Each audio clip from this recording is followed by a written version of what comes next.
Bismillahirrahmanirrahim. Assalamualaikum warahmatullahi wabarakatuh. Magnet rezeki, satu sama terhubung. Baik Bapak Ibu, pada kesempatan kali ini saya ingin menyampaikan materi tentang definisi dunia. Kenapa materi ini penting? Karena banyak yang mengejar dunia, ya, tapi kemudian akhirnya dia takut kalau seandainya akhiratnya tidak didapatkan. Akhirnya apa yang terjadi, ya, ketika dia pergi ke tempat-tempat kerja, dia diminta untuk mencapai target, kemudian bekerja keras, mengejar dunia, mengejar gaji, mengejar komisi, dan mengejar hal-hal yang nyaman dalam kehidupan dunia. Tapi kemudian ketika dia datang ke masjid, ya, di masjid diminta untuk meninggalkan dunia, fokus pada akhirat, dan seterusnya. Sehingga akhirnya terjadi yang namanya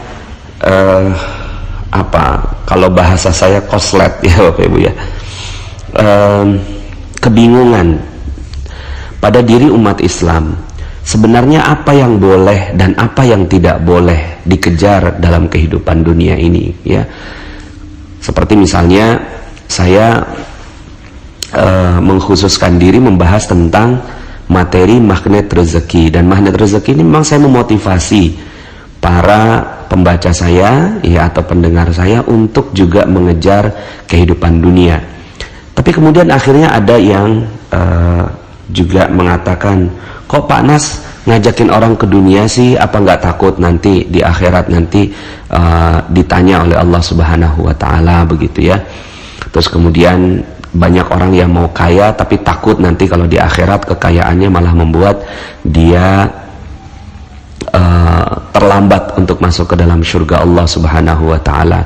Dan banyak sekali dalil-dalil yang menyebutkan tentang hinanya dunia. Seperti misalnya ad-dunya sijnul mu'min wa jannatul kafir.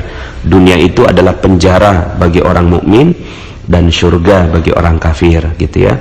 Kemudian ada dalil yang lainnya, demi zat yang menguasai diriku, sesungguhnya dunia itu lebih hina bagi Allah daripada kambing ini bagi pemiliknya. Seandainya dunia itu seimbang di sisi Allah dengan sayap seekor nyamuk, niscaya Allah tidak akan memberikan minum kepada orang kafir dari dunia walaupun seteguk air. Begitu. Ada dalil yang lainnya, barang siapa mencintai dunianya, niscaya ia akan membahayakan akhiratnya. Dan barang siapa yang mencintai akhiratnya, niscaya ia akan membahayakan dunianya. Maka utamakanlah apa yang kekal daripada apa yang binasa, begitu. Kemudian ada hadis yang lainnya, ya, yang ini diriwayatkan oleh Abu Dunya dan Al-Baihaqi, hubbud dunya ra'su kullu khati'ah. Cinta dunia adalah pangkal dari setiap kesalahan. Nah, bahasan-bahasan seperti ini, dalil-dalil yang seperti ini yang akhirnya membuat banyak sekali umat Islam yang takut mengejar dunia, gitu, ya. Bagaimana tidak? Ya, hukumannya besar sekali di sisi Allah Subhanahu wa Ta'ala. Ayatnya di dalam Al-Quran itu banyak sekali, ya. Dunia mata, ya. Dunia ini adalah perhiasan, permainan, ya, dan seterusnya. Sehingga akhirnya ketika diajak, ya, untuk mengejar dunia, akhirnya banyak sekali yang mengalami ketidakkongruenan, gitu, ya, ketidaksinkronan di dalam pikirannya, ya. Nah, Bapak Ibu, maka materi ini penting sekali untuk mendudukkan dunia, ya. Definisi dunia itu apa sebenarnya? Sehingga akhirnya kalau definisi dunianya kita sudah tahu, maka kita sudah mendapatkan gambaran yang jelas, yang mana yang harus dikejar dan yang mana yang harus ditinggalkan, begitu. Misalnya kalau seandainya kita mengatakan kepada anak-anak, gitu, ya, mereka belum pernah melihat yang namanya macan. Hei, hati-hati sama macan, gitu. Hati-hati sama macan. macan itu bisa menerkam kamu gitu ya. Jadi kita ngomong nih sama anak-anak, hati-hati sama macan karena macan itu bisa menerkam kamu. Lalu kemudian anak-anak ini nggak tahu definisi macan itu seperti apa. Lalu dalam bayangannya, imajinasinya, dia katakan bahwa macan itu adalah seekor yang punya telinga panjang, kemudian dia jalannya lompat-lompat, warnanya putih gitu ya. Lah, kita menganggapnya itu kelinci, tapi bagi si anak ini, itulah macan yang diperingatkan jangan sampai kita mendekatinya. Akhirnya apa yang terjadi? Yang terjadi adalah ketika melihat kelinci gitu ya, dia pikir itu macan, sehingga akhirnya dia tinggalkan. Tapi ketika melihat ada binatang yang besar, loreng gitu ya, kuning dengan hitam begitu atau coklat hitam, dia pikir bahwa itu sesuatu yang aman, itu kelinci yang bisa dipermainkan atau dibuat sebagai mainan. Apa yang terjadi ya? Yang terjadi adalah dia malah dimangsa, nih anak dimangsa oleh si macan tersebut. Nah, begitu juga dengan dunia. Karena definisi yang tidak tepat, ya, definisi yang tidak tepat, maka akhirnya sesuatu yang harusnya dikejar malah dijauhi. Sesuatu yang harusnya dijauhi malah dikejar. Karena definisi dunianya ini tidak tepat, ya. Maka apa itu dunia? Saya sering bertanya kepada banyak sekali teman diskusi saya, ya, atau misalnya di dalam masjid, di dalam majelis taklim, saya sering bertanya, ayo siapa yang tahu definisi dunia itu seperti apa? Ternyata banyak yang nggak tahu loh Bapak Ibu. Ketika saya tanyakan apa itu dunia, ada yang bilang dunia itu sementara. Loh, berarti kalau yang sementara itu apa? Mobil sementara, rumah sementara, istri sementara, suami sementara, anak sementara. Berarti itu harus kita jauhi. Ya, kalau itu dunia, maka itu harus kita jauhi. Nah, pertanyaannya, apa benar itu yang harus kita jauhi? Gitu. Masjid sementara, suatu saat nanti akan terjadi kiamat, gitu ya. Ternyata definisi bahwa dunia adalah sementara tidak tepat. Apa itu dunia? Dunia adalah apa yang kita lihat sekarang, yang kita lihat di mata kita, yang terdengar di telinga kita, gitu ya. Terus kemudian ya inilah sekarang dunia. Akhirat itu apa? Akhirat adalah sesuatu yang belum terlihat, belum ada. Nanti suatu saat kita akan ke sana.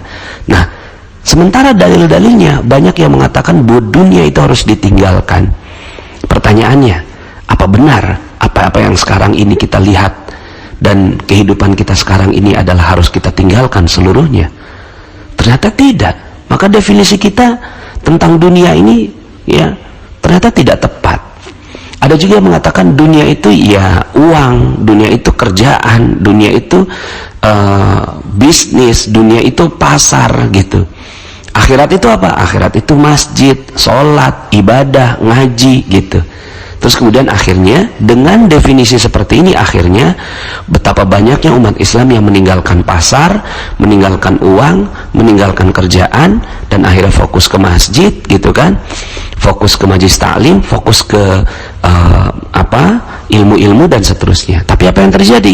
Yang terjadi akhirnya Jakarta gitu kan dikuasai oleh orang-orang yang nggak kenal agama. Ya, kota-kota besar dikuasai oleh orang mereka yang tidak paham agama. Kenapa?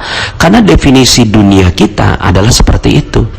Bahkan betapa banyaknya saya menghadapi pertanyaan atau pernyataan begitu ya, bahwa udahlah nggak usah ngomongin uang, nggak usah ngomongin dunia gitu ya.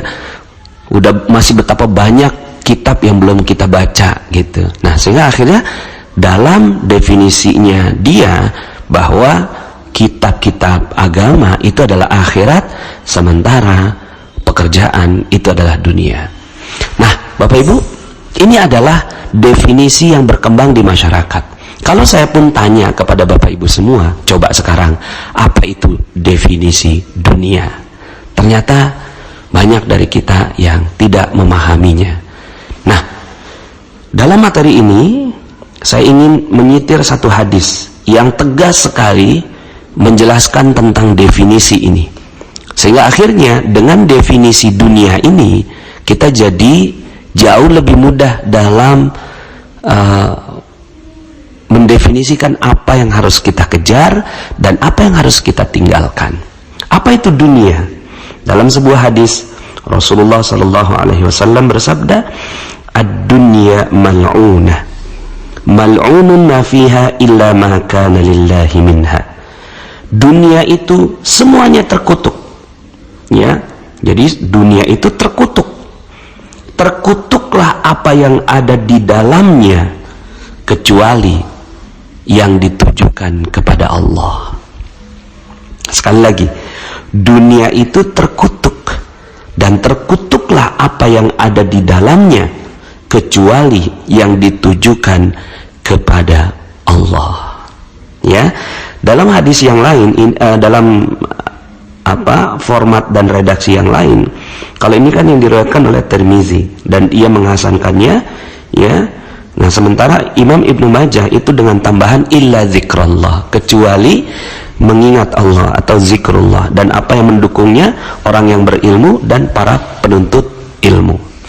Nah, Bapak Ibu, ini definisi yang akan memudahkan kita, ya, akan memudahkan kita melihat apa itu dunia. Definisinya kuat sekali Bapak Ibu, ya, bahwa ternyata semua dunia ini terkutuk Bapak Ibu, ya. Jadi dunia ini terkutuk. Apapun yang ada sekarang ini terkutuk. Tapi ada tapinya. Makanya Allah, ya, Rasulullah SAW itu menyebutkan kata illa, kecuali, illa makana lillahi minha, kecuali apa-apa yang ditujukan kepada Allah Subhanahu wa Ta'ala. Maka dengan definisi ini, pegang aja Bapak Ibu definisi ini, bahwa dunia ini semuanya terkutuk kecuali yang ditujukan untuk Allah. Telegram yang sekarang Anda dengar ini terkutuk Bapak Ibu. Terkutuk, iya, terkutuk, kecuali ditujukan untuk Allah Subhanahu wa Ta'ala. Ketika dia ditujukan untuk Allah, maka telegram ini menjadi bagian akhirat kita. Saya terkutuk Bapak Ibu, saya ini terkutuk, ya, karena saya bagian dari dunia sekarang ini, kecuali bagian dari diri saya yang memberikan nilai tambah terhadap sesuatu yang mengajak kepada Allah Subhanahu wa Ta'ala. Maka lisan saya terkutuk Bapak Ibu, lisan saya terkutuk, kecuali lisan yang mengajak kepada Allah Subhanahu wa Ta'ala. Mata saya Bapak Ibu terkutuk, kecuali mata yang ditujukan untuk Allah Subhanahu wa Ta'ala. Waktu saya semuanya terkutuk Bapak Ibu, kecuali waktu yang saya tujukan untuk Allah Subhanahu wa Ta'ala. Ya.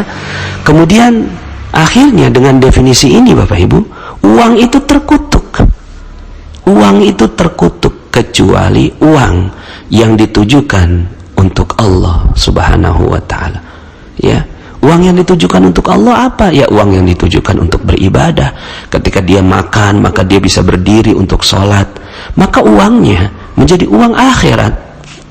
Ketika dia makan, lalu kemudian dia bersyukur kepada Allah, rezekinya rezeki yang halal, maka uang ini menjadi uang akhirat, bukan uang dunia. Karena uang itu ditujukan untuk Allah Subhanahu wa Ta'ala. Jadi Bapak Ibu, mobil itu terkutuk, kecuali mobil, ya, bagian dari mobil itu yang ditujukan untuk Allah Subhanahu wa Ta'ala. Kalau seandainya kita naik mobil supaya dipuji orang, lihat dong, saya ini hebat bisa beli mobil, maka mobilnya jadi mobil terkutuk Bapak Ibu. Tapi ketika alhamdulillah ya Allah, terima kasih Engkau telah memberikan kepadaku sebuah kendaraan, maka jadikan kendaraan ini memudahkan aku untuk beribadah kepada Engkau, memberikan kebahagiaan untuk istri, memberikan kebahagiaan untuk anak, dan kemudian bisa beramal soleh, bisa menuntut ilmu, ya, bisa pergi ke tempat-tempat ibadah dan seterusnya. Maka mobilnya bisa menjadi mobil akhirat. Sebagaimana sendalnya Bilal bin Rabah, seluruh sendal itu terkutuk, tapi kenapa kok sendal Bilal itu masuk ke dalam surga? Ya, suatu ketika Rasulullah SAW itu mengatakan bahwa sendalnya Bilal sudah di surga, terompahnya Bilal di surga. Ya, Kenapa demikian? Karena terompahnya Bilal ditujukan untuk beribadah kepada Allah Subhanahu wa Ta'ala. Nah, maka Bapak Ibu, kelihatannya amalnya amal dunia, kerja itu dunia kelihatannya Bapak Ibu, ya, dunia kelihatannya. Tapi kalau pekerjaannya ini ditujukan untuk Allah Subhanahu wa Ta'ala, maka pekerjaannya menjadi pekerjaan akhirat, ya. Kemudian uang kita terima, kelihatannya dunia, tapi dia kalau ditujukan untuk Allah Subhanahu wa Ta'ala menjadi uang akhirat. Rumah itu dunia, tapi ketika dia ditujukan untuk Allah Subhanahu wa Ta'ala yang di dalamnya agar tertegak nilai-nilai Allah, maka rumahnya menjadi rumah akhirat, ya. Nah, maka Bapak Ibu, dengan definisi ini akhirnya kita tahu apa yang harus kita tinggalkan. Bukan mobilnya yang ditinggalkan, bukan pekerjaannya yang ditinggalkan, bukan uangnya yang ditinggalkan, bukan rumahnya yang ditinggalkan, tapi yang ditinggalkan adalah riya, ingin dipuji, kesombongan, kebanggaan diri, kemunafikan, ya. Lalu kemudian hal yang sia-sia ditujukannya untuk, ya, maksiat. Tidak terdengar lantunan ayat suci Al-Quran di dalam sebuah rumah, ya. Lalu kemudian di dalamnya terdapat kemarahan, iri dengki, ya, sumpah serapah, janji palsu, ya, dan seterusnya. Nah, ketika itu yang terjadi dan ada di dalam sebuah rumah, mobil, harta, uang, dan seterusnya, maka itulah yang menjadi bagian dari dunia yang harus ditinggalkan. Lalu apa yang harus dikejar? Yang harus dikejar adalah yang ditujukan kepada Allah Subhanahu wa Ta'ala. Begitu juga misalnya, sholat itu amal akhirat. Sholat itu amal akhirat. Kelihatannya sholat itu soleh, kelihatannya. Tapi kalau sholat itu ditujukannya untuk dipuji manusia, maka sholatnya menjadi sholat dunia, bukan menjadi sholat akhirat. Amalnya amal akhirat, tapi, ya, sebenarnya itu dunia. Kenapa? Karena ingin dipuji. Zakat niatnya, ya, untuk dipuji manusia, maka zakatnya itu bukan sebagai bagian dari akhirat.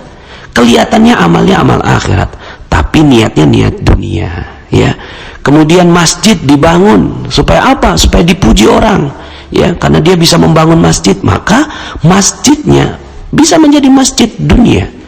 Bahkan suatu ketika pernah Rasulullah SAW meminta untuk menghancurkan sebuah masjid, namanya Masjid Dirar, ya, masjid yang ditujukan untuk memecah belah kaum muslimin. Masjid, ya, bangunannya masjid, tapi niatnya untuk memecah belah kaum muslimin. Maka masjid itu adalah masjid dunia, bukan masjid akhirat.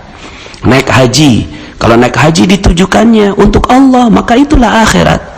Tapi kalau naik hajinya ditujukan untuk dipuji manusia, maka itulah yang harus ditinggalkan. Maka sederhana sekali definisi dunia ini. Ad-dunya mal'unah. Dunia ini semuanya terkutuk. Mal'unun ma fiha illa ma kana lillahi minha. Ya, semuanya terkutuk kecuali yang ditujukan untuk Allah Subhanahu wa Ta'ala. Maka akhirnya Bapak Ibu yang dirahmati Allah Subhanahu wa Ta'ala, apa yang harus kita tinggalkan? Yang harus kita tinggalkan adalah semua yang tidak ditujukan untuk Allah. Itu yang harus ditinggalkan. Semua yang tidak ditujukan untuk Allah dan yang digunakan atau dicapai atau dilaksanakan tidak dengan ketentuannya Rasulullah Sallallahu Alaihi Wasallam, itulah yang harus kita tinggalkan.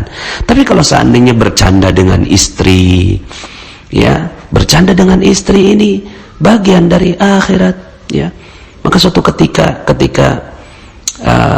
Rasulullah SAW menyampaikan bahwa, ya, mendatangi istri adalah bagian dari pahala. Lalu kemudian ada sahabat yang bertanya, ya Rasulullah, kenapa itu disebut sebagai pahala?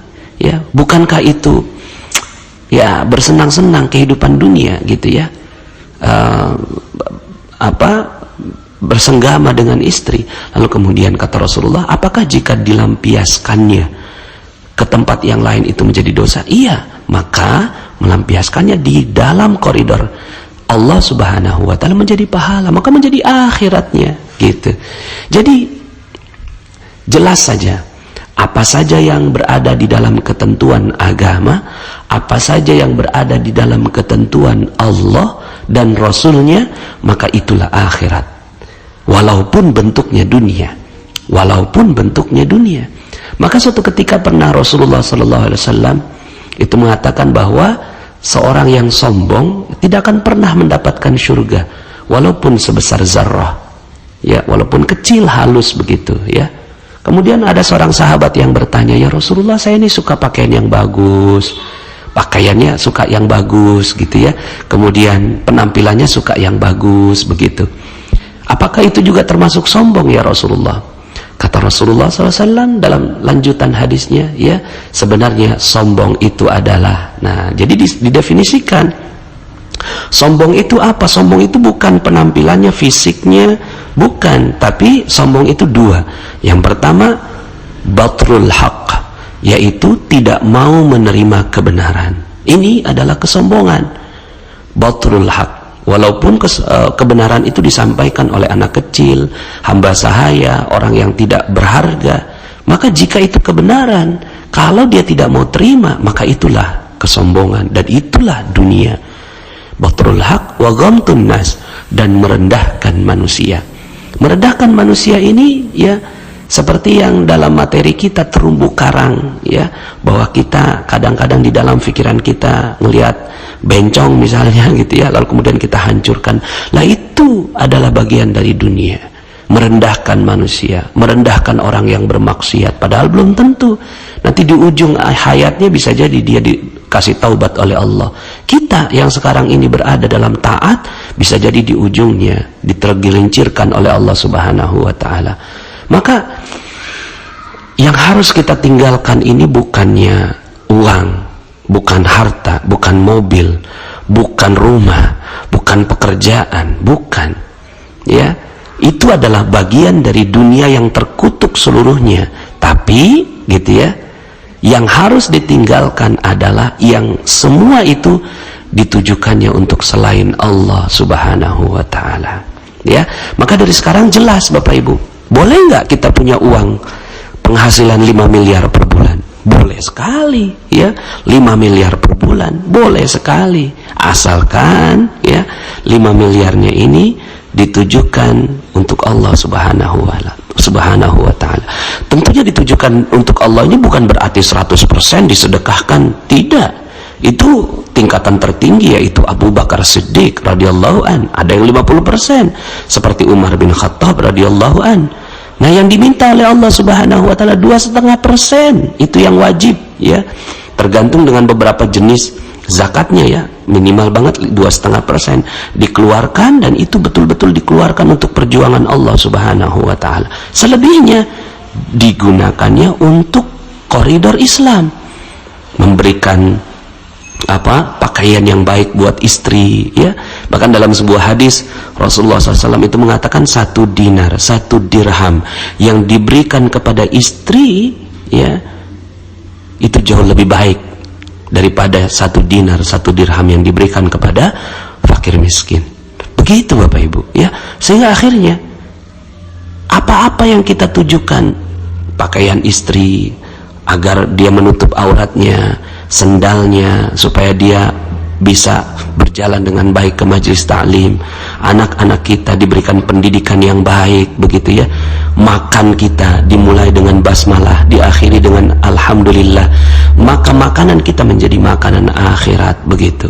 Walaupun nantinya sebagian menjadi kotoran, gitu ya, tapi itu sudah menjadi bagian dari akhirat karena ditujukannya untuk Allah, ya. Maka jelas saja Bapak Ibu bahwa apapun semua tercela kecuali yang ditujukan untuk Allah, ya. Jadi jangan sampai akhirnya kita merasa bahwa pekerjaan ini hina, yang mulia itu adalah di masjid, padahal di masjid supaya dipuji orang, tetap aja di masjid akhirnya, ya. Kalau dia dipuji orang, itulah masjid dunia, sholatnya untuk sholat dunia, gitu ya. Jadi jelas saja Bapak Ibu, mungkin kalau seandainya Bapak Ibu membaca buku saya, di buku itu, ya, ada di positive motivation, bab keempat. Bab keempat yang termasuk dunia adalah negative motivation. -1 minus 2, minus 3 sampai minus 8. Inilah dunia. Jadi dunia adalah ya segala motif-motif yang ditujukan bukan untuk Allah. Sementara yang akhirat adalah yang positif motivation, plus 1, plus 2, plus 3 sampai plus 8. Ini adalah motif-motif akhirat. Maka Bapak Ibu, yuk sama-sama kita berfastabiqul khairat. Kita berlomba-lomba dalam kehidupan dunia, ya. Berlomba-lomba dalam kehidupan dunia. Berlomba-lomba apa? Berlomba-lomba untuk bahagiakan dan muliakan orang lain dengan semata-mata untuk ya dipuji oleh Allah Subhanahu wa taala. Enggak perlu pujian manusia. Kita perlunya pujian Allah, ya.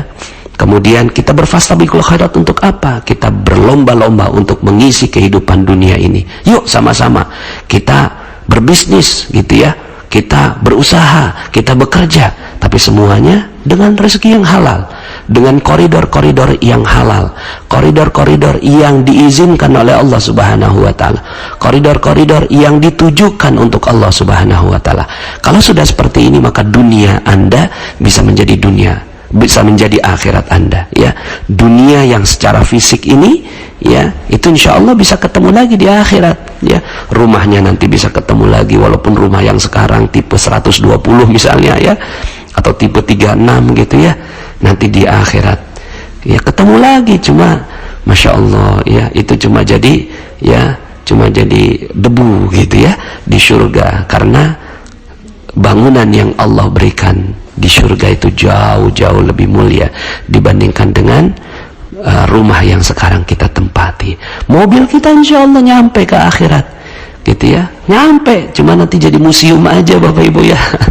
Cuma kelihatan jadi kayak mainan gitu, ya, kayak apa, mobil mainan nanti di surga, karena kita udah pakai buruk Bapak Ibu, ya, gitu. Pasar kita insya Allah, kita nak datang ke mall tapi tujuan kita bagus, mata kita dijaga tidak melihat yang diharamkan Allah, lalu kemudian kita berbisnis dengan baik, maka pasarnya bisa menjadi pasar akhirat. Cuma nanti itu jadi cuma pasar-pasaran kayak kartu monopoli gitu Bapak Ibu, ya, karena di sana pasarnya surga ini Masya Allah indah luar biasa. Jadi Bapak Ibu, yuk sama-sama kita berlomba. Saya berlomba dengan Bapak Ibu semua. Berlomba untuk apa? Berlomba untuk memurnikan segala yang kita lakukan di dunia ini hanya untuk Allah. Karena kalau tidak seperti itu, maka itulah dunia. Itulah dunia yang dikutuk oleh Allah Subhanahu wa taala. Jadi jelas Bapak Ibu, apa itu definisi dunia? Definisi dunia adalah semua yang ada di dunia ini terkutuk kecuali yang ditujukan untuk Allah, yang dicapai dengan cara Allah. Itulah yang bisa selamat Bapak Ibu, ya. Sekali lagi, dunia ini semua terkutuk, telegram ini terkutuk, masjid ini terkutuk Bapak Ibu, rumah terkutuk, ya. Kemudian masjid terkutuk maksud saya dalam tanda petik Bapak Ibu, ya, kalau masjidnya tidak ditujukan untuk Allah Subhanahu wa taala, ya. Bukan berarti, ya, masjid itu terkutuk, tidak. Kalau masjidnya itu ditujukan untuk Allah, dan rata-rata memang masjid ditujukannya untuk Allah, ya. Cuma ada sedikit saja, ya, seperti masjid Dirar yang dihancurkan oleh Rasulullah sallallahu alaihi wasallam. Nah, ini yang menjadi masjid yang dikutuk oleh Allah Subhanahu wa taala. Nah, kebanyakannya pasar lebih banyak terkutuknya begitu, karena lebih banyak iblisnya, lebih banyak syaitannya, lebih banyak godaannya. Disitulah ujian kita. Tapi kalau di masjid cenderungnya gitu, ya, cenderungnya ini jauh lebih banyak malaikatnya dibandingkan dengan di pasar. Tapi yuk sama-sama, ya, yang harus kita tinggalkan apa? Niat-niat yang tidak baik dan cara-cara yang tidak sesuai dengan caranya Rasulullah sallallahu alaihi wasallam. Itulah dunia. Demikian Bapak Ibu, mudah-mudahan kita bisa jauh lebih clear lagi apa yang harus kita kejar, ya. Jadi duit nggak apa-apa Bapak Ibu dikejar, asalkan, ya, asalkan duitnya ditujukannya untuk Allah, dengan cara Allah, dimakan dengan cara yang halal, ya, diberikan ke tempat-tempat yang halal, begitu Bapak Ibu, ya. Itu adalah bagian dari agama juga. Jadi Ya, agama bukannya nggak ngomongin uang, agama bicarakan uang, tapi uang yang akhirnya masuk dalam koridor agama. Terima kasih, mohon maaf atas segala kekurangan. Subscribe dan baru saja menemukan channel ini, silahkan subscribe. Insya Allah Anda akan mendapatkan materi-materi yang terbaik dari channel ini. Insya Allah Anda adalah makhluk yang ajaib, tinggal kita sempurnakan faktor-faktornya. Dan insya Allah dalam video-video berikutnya kita akan lanjutkan materi ini sampai Anda menemukan potensi terbesar diri Anda dan menjadi makhluk ajaib sebagaimana yang Allah Subhanahu wa Ta'ala inginkan untuk Anda. Sampai jumpa. Assalamualaikum warahmatullahi wabarakatuh.